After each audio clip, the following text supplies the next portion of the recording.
আসসালামু আলাইকুম। আমি সুমনা সিদ্দিকা, আপনাদের সাথে আছি নারায়ণগঞ্জ থেকে। তোহাস মম চ্যানেলে আপনাদের সবাইকে স্বাগত জানাই। কাছে কিংবা দূরে, দেশ এবং দেশের বাইরে যে যেখান থেকে আমার আজকের ভিডিওটা দেখছেন, আশা করি আল্লাহর অশেষ রহমতে সবাই ভালো আছেন, সুস্থ আছেন। আমরাও আলহামদুলিল্লাহ ভালো আছি। শুভ সকাল সবাইকে। রোদ ঝলমলে সকালে শুভেচ্ছা জানিয়ে শুরু করছি আমার নতুন আজকের ব্লগ। আশা করি বরাবরের মতোই আমার আজকের ব্লগটাও আপনাদের কাছে ভালো লাগবে।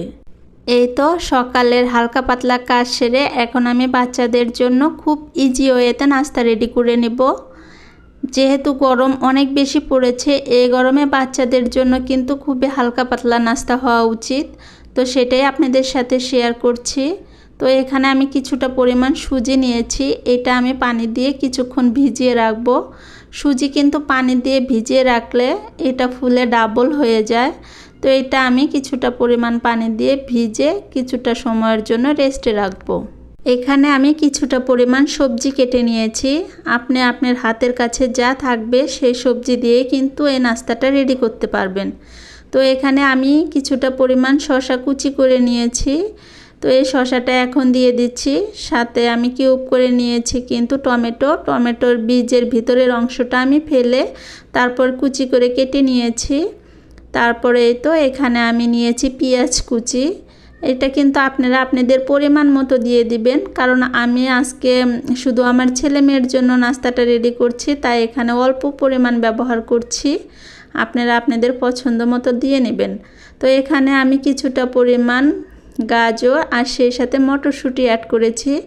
এটা আমি হালকা একটু স্টিম করে নিয়েছিলাম, যেহেতু গাজর একটু শক্ত সেই জন্য। তো এখানে আমি কিছুটা ফ্রোজেন ধনিয়া পাতা দিয়ে দিচ্ছি। আপনারা ফ্রেশটা দিলে আরও বেশি ভালো। সাথে সামান্য একটু লবণ দিয়ে এই তো ছালাতের মতো কিন্তু এটা রেডি করে নিয়েছি। সবজিটা কেটে রেডি করে নিতে নিতেই কিন্তু এদিক থেকে সুজি ফুলে ডাবল হয়ে গেছে। তো এটা কিন্তু আপনারা চাইলে সামান্য টক দই দিয়েও গুলিয়ে নিতে পারেন, তবে আমি আজকে কিন্তু শুধু পানি দিয়েই গুলিয়ে নিয়েছি। তো এখানে আমি সামান্য পরিমাণে বেকিং পাউডার অ্যাড করছি। এইটা শুধুমাত্র এই জন্য অ্যাড করছি যে আমি যে নাস্তাটা বানাবো সেটা যেন একটু সফট থাকে আর একটু ফুলে ওঠে, এই জন্য। তো এটা কিন্তু আমার রেডি হয়ে গেছে, এখন ভাজতে চলে এসেছি। তো আপনারা চাইলে কিন্তু এটা শুধু বাটারে বা ঘিয়ে ভাজতে পারেন, তবে আমি এখানে তেল আর ঘি মিক্সড করে ভেজে নিচ্ছি। এতে করে কিন্তু ঘিয়ের একটা ফ্লেভার থাকবে আর নাস্তাটা খেতে বেশ ভালো লাগবে।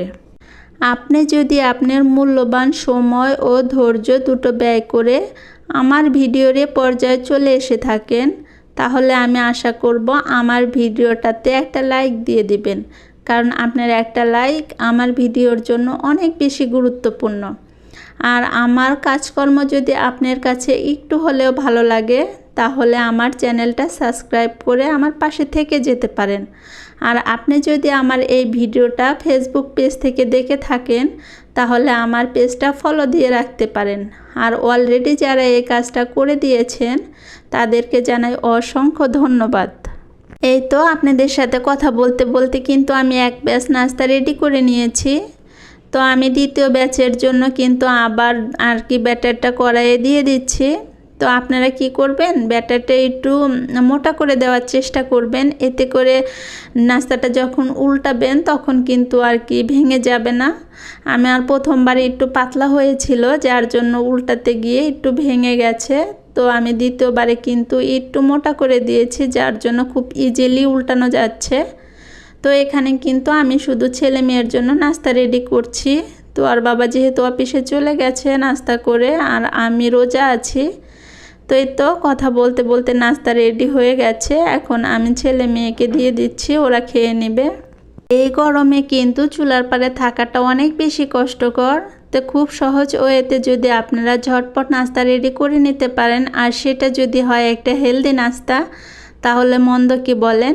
তো এখানে কিন্তু ছেলে মেয়ে ভীষণ পছন্দ করেছে নাস্তাটা। আপনারা চাইলে কিন্তু আমাদের ছোট্ট সোনামণিদের এটা রেডি করে দিতে পারেন। আশা করি আমার ছোট্ট সোনামণিরাও এটা পছন্দ করবে। সেই সাথে বাচ্চাদের টিফিনেও কিন্তু এটা দেওয়া যেতে পারে, যেহেতু কালারফুল একটা নাস্তা বাচ্চারা হয়তো বা আর কি পছন্দ করবে। ট্রাই করে দেখতে পারেন।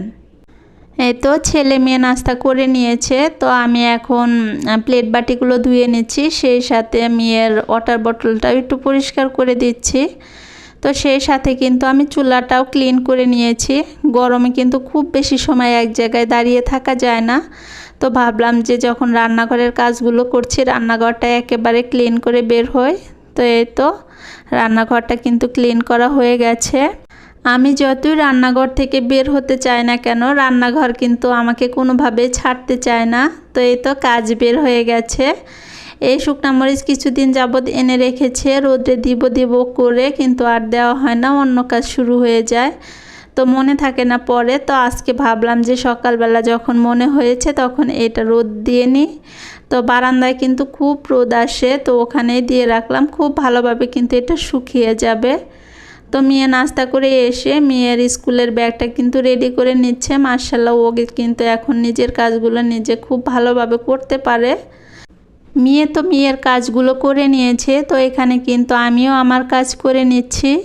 আমাদের সারাদিনের ক্লান্ত শত ব্যস্ততার মাঝে এক টুকরো ভালো লাগার জায়গা হচ্ছে আমাদের বেড। সেই বেডটা যদি খুব ভালোভাবে গুছানো থাকে তো কাজ শেষে কিন্তু আমরা এখানে খুব রিল্যাক্সে একটু বিশ্রাম নিতে পারি। তো যাই হোক, আমি কিন্তু বেড গুছিয়ে নিয়েছি, আর এটা আমার অন্য রুমের একটা ফ্লোর ম্যাট বিছানো আছে, তো ওইটাও গুছিয়ে নিয়েছি। এটা সাধারণত বাচ্চাদের খেলাধুলার কাজে আর কি ব্যবহার করা হয়। তো সব কিছু রেডি করে কিন্তু মেয়েকে নিয়ে বের হয়েছি স্কুলের উদ্দেশ্যে। তো আজকের মতো আমার ভিডিওটা এখানেই শেষ করব। দেখা হবে পরবর্তীতে নতুন কোনো ভিডিওর সাথে। Take care and always love yourself. আল্লাহ হাফেজ। আসসালামু আলাইকুম।